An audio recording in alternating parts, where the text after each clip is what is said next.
So ito po, double-ended, convert natin to single-ended wiring. So meron kasing nag-request po na double-ended daw po yung kanyang LED tube. Tapos yung nabili ng kanilang client is single-ended. So paano daw po gagawin? So paano malaman kung single-ended? So ganito po, halimbawa yan, meron siyang neutral at saka line 1 supply into one side. So yan po tinatawag na single-ended.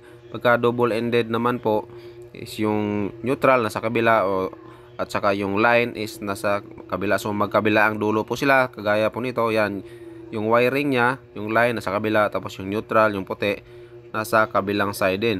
So yan po ang tinatawag na double-ended na wiring. So sa mga double-ended din po yan na mga fluorescent o yung mga LED tubes natin. So ngayon, papalitan po yan ng, kasi single-ended yung nabili. So lilipat lang po yan yung wiring dyan. So ang gagawin natin dyan is ikakating lang po natin yung isang linya. Tapos ililipat natin dito sa kabilang side. So yan po.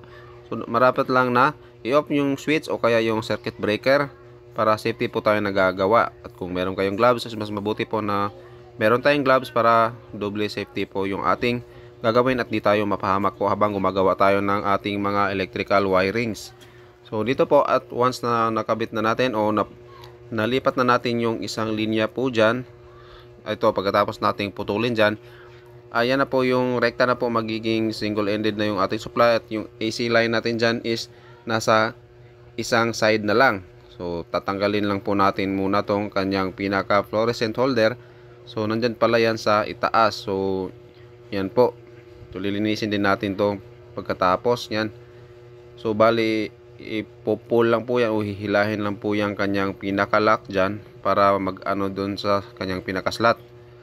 Pagkatapos ay yan, ililipat na natin yung neutral wire dyan. So yan pong red at saka white dyan. So pinutol lang natin yung white doon sa kabila para yung 220 volts ay nandyan na sa isang side.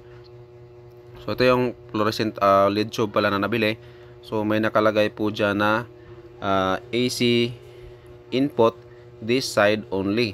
So yan po yung isa din na ibig sabihin na ito ay single-ended. So yung isa naman kanina pinakita natin sa una is meron siyang N at saka L. So isang side lang din siya. So parehas lang po din ito sa ganito na single-ended din na LED tube. So ito na po yun. Bali ipapalit lang natin to doon. Rekta na po at yan umilaw na po yung ating fluorescent. O yan po, pinutol lang natin yung isang linya from double-ended supply to single-ended supply. So sana po may natutunan tayo kahit konti. Maraming salamat po. Pa-subscribe naman po sa ating munting channel. Thank you po.